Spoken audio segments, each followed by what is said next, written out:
Alright guys, welcome to the workbench once again, and today I'm going to try an experiment. So I just built up this SCX 140 and it has a Brain FPV RE1 board in it. It also is powered by Xnova 1407 3500 kV. And I've actually got a couple SCX 140s. In fact, I've had so many at this point I've already cannibalized two of them to build others. But usually I have at least two of them running. Well, anyways, what I noticed is that with the Brain FPV board, it gives you the status of the board, like whether you're in acro or air mode or whether you're armed.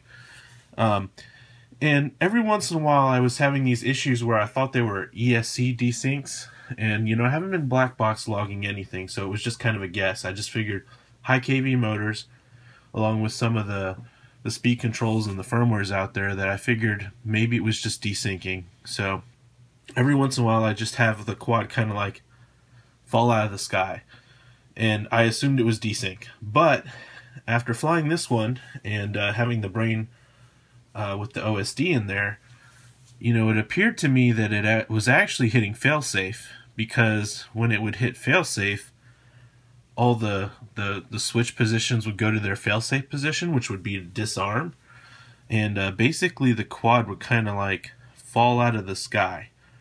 So, in order to fix the situation, I think what I need to do is I need to change the receiver. And right now I'm using these little FM800 receivers from KS Servo. They are FASST compatible Futaba receivers. And the reason I use Futaba is because I just have a good track record with it. They've always been reliable for me. But obviously this is not a Futaba receiver like genuine Futaba receiver. This is kind of like just an aftermarket one that works with the protocol. So anyways, I've been using this. You can see it's got these tiny little antennas. And on the SCX 140, what I've been doing is sticking those tiny little antennas out the back. Now, they don't have a lot of penetration is what I'm guessing. Carbon is not RF transparent, so it blocks the signal. And so what I'm guessing is happening is when I'm flying, when this thing decides it's going to fall out of the sky, it's basically hitting failsafe because the receiver's losing connection. So what I'm going to do is I'm going to go ahead, and I've got a couple of these receivers. So here's another one I haven't even opened yet. And I also have this old Futaba, I think it was an R6003 or something like that, or whatever it is. It's a 2.4 Futaba receiver. I depinned it, but I believe that in the process I also kind of overheated a component and lost a surface mount capacitor, whatever. Point is, it's got these nice long antennas on it, and I'm going to steal these, and I'm going to put them on this FM800 somehow. So my understanding is that this is coax cable, and you got this little UFL connector which snaps onto the board on the Futaba. The KS Servo doesn't have that, from what I can tell, and it's probably going to be hard to see. Can we get to focus? Yeah. You can see they're just kind of soldered on the board. And what I've been doing is I've actually been, it's hard to see too, but I've been using 5-minute epoxy to kind of like encapsulate them, make sure that they don't come off, because they're really easy to break, on top of the fact that they're really short. So the first thing I'm going to do is, I've been doing some reading on RC groups, and I wanted to know, is there a way to extend antennas? And the information I found, there wasn't a whole lot of it. Either that or I'm just not looking in the right avenue and just searching the wrong things. The information I got said that you can extend an antenna, but the exposed part needs to be approximately 31 millimeters. So I'm just going to check that real quick here, just get an idea how close this is. And actually, it's more like 28.1 something. Maybe that's just Futaba specific. The thread I was reading actually pertained to Spectrum, so we'll see what it says. And actually, this Futaba receiver antenna that I just ripped off, at least from the section where the heat shrink next down, which would be where the exposed coax is, looks like it's exactly 28.1 as well, or close enough. So anyways, what I think I'm going to do is basically the coax. What it does is this exposed part is the antenna, and then the coax part kind of protects and shields the rest of it from getting a signal, and that connects to ground from what I've read. So I'm going to take this antenna and I'm going to cut it to a length that I think will work for me, and I'm going to put these on an FM 800 and see how it goes. And I think I can do that. So let's go ahead and open this one where my X-Acto knife went. There we go. Let's open this one, pull it out of here, and let's take the heat shrink off, because what we need to do is find a ground on here. And well, that already started to tear. Good, we'll tear it off the rest of the way. Okay, we're going to find a ground on here because that's where we're going to connect the coax, the shielding part of it, and then I'll solder the inner part to where the antenna goes right now. Now I'm kind of hoping this pad right here, let's see if we can get to focus. There's a pad right here at the tip of my fingernail on both sides. I'm kind of hoping that's a ground pad, because if it is, then I'm going to get real lucky here, because then I could solder the antenna portion, the inner part of the coax there, solder the ground here, and that'll work. So I guess the first thing to do is let's go ahead and I've got this connector here, which normally goes in the FM 800. Stick this sucker in here. Let's find the meter. Hopefully it's not too tangled up in other stuff, because I'm about to pull it out. Let's hope it don't move the camera. Okay, meter. Okay, so continuity check here. If you guys don't have a meter, you should get one. And to be honest, I don't use half the features on it. You know, you check voltage with it, and also continuity. And continuity is kind of neat because you get an audible sound. You kind of hear that. It's for all you guys that have never really used one of these. I mean, they're very handy to have as a hobbyist. So when you touch these and they make a sound, that means that you have a connection. And this can be used to find shorts. Usually what I do is when I solder something up like a PDB, I'll check the positive and the negative to make sure I didn't bridge anything in the process. So this is kind of a handy tool to have. So what I'm going to do is I'm going to turn this sideways and go ahead and grab the ground wire out of this connector, and we're going to put one here on there, and then we're going to go ahead and see if I can find a ground on the board. And what do you know, those two little edge pads seem to be ground. Okay, it's kind of hard to hold it on there, but let's try this one more time. So we'll hold this here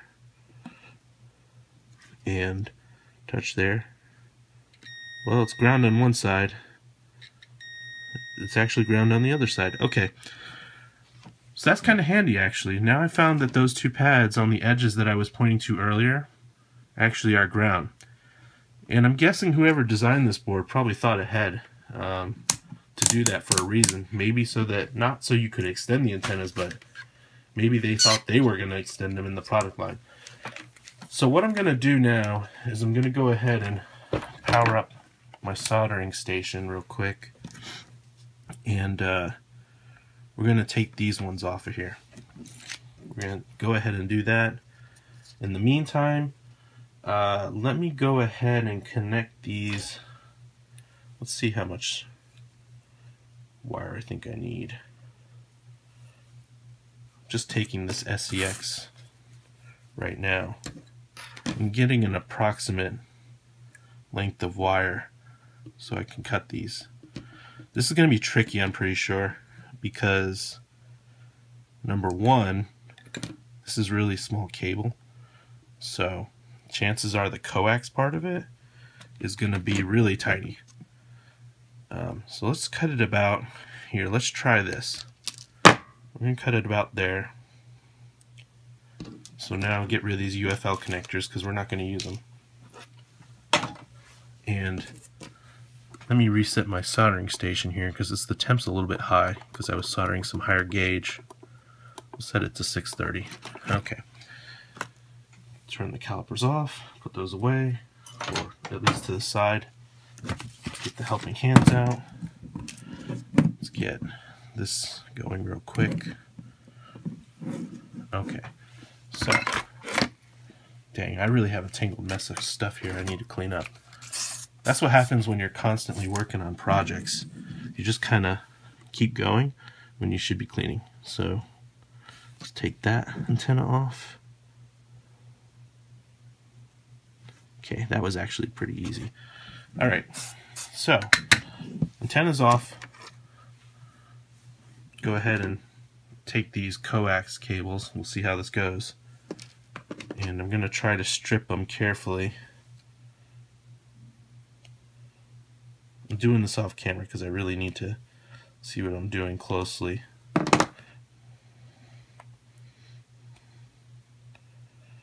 Okay.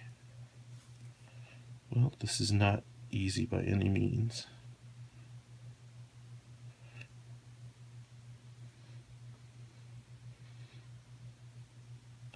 You'll have to excuse the quiet. I'll probably just edit some of this section out while I'm goofing around with this, just to kind of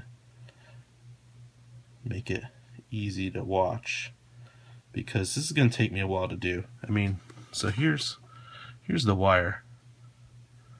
Okay, and I just stripped the end. Now you can see the center clear part, that's the coax cable that comes out the other end. And then to the left of it, you can see I've kind of pulled the shielding to the side, right? So we're going to solder that shielding to the ground plane on the board. And I'm going to repeat this for the other wire and come back and we'll do that.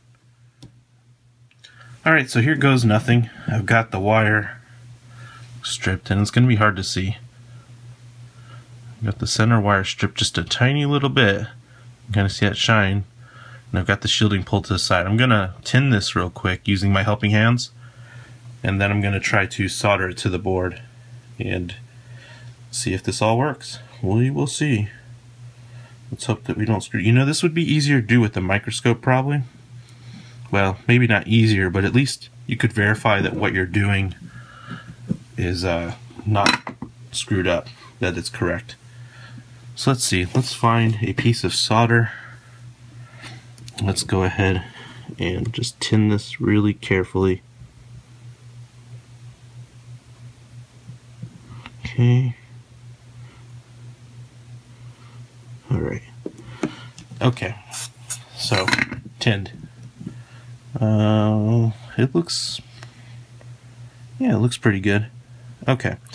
So now that I've got that sucker tinned, let's go ahead and attempt this and get this thing on there. This is the part that's sketchy to me, because I'm gonna do this. I don't know if you guys are really gonna be able to see what I'm doing, but I'll show you the finished product and hopefully it'll make sense. So, kind of put this here. Okay.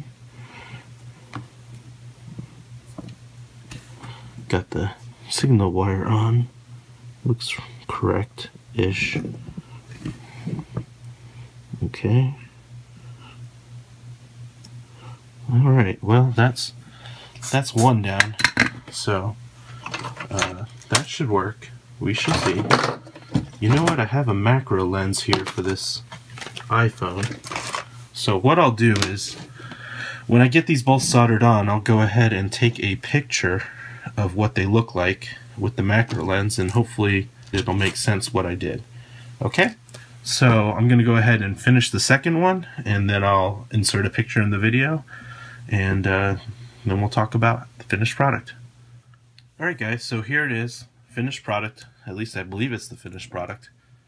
You can see I've gotten the two coax cables soldered on with the shielding on the coax soldered to the ground on the two side pads. Now, the one thing I did learn from doing this just now was at the first one I did, I tried to use my side cutters, my dikes, to strip the insulation off the coax. And I'm sure there's probably a tool for this, or maybe even an automatic stripper would work, but you got to be careful when you do it because it's easy to just cut through both layers, and I had to actually shorten this one a little bit. But again, it doesn't matter because really what matters is the exposed length here from what I understand. So it shouldn't affect it that I had to shorten that one just a tiny bit more because I screwed it up. But what I think worked better was taking a sharp edge X-Acto knife and just kind of gently splitting the insulation and then trying to peel it off. It seemed to come off easier, and it seemed to come off cleaner. So here's the finished product. I'm going to go ahead and heat shrink this, and then I'm going to install it in the SCX 140 that I'm testing, and let's see if it improves the range and hopefully prevents all these fail-safes that I think I'm seeing. So I'll probably post results in future videos, but I wanted to go ahead and show you what I'm doing now and kind of take you through the same learning process I'm going through. Anyways, thanks. Bye.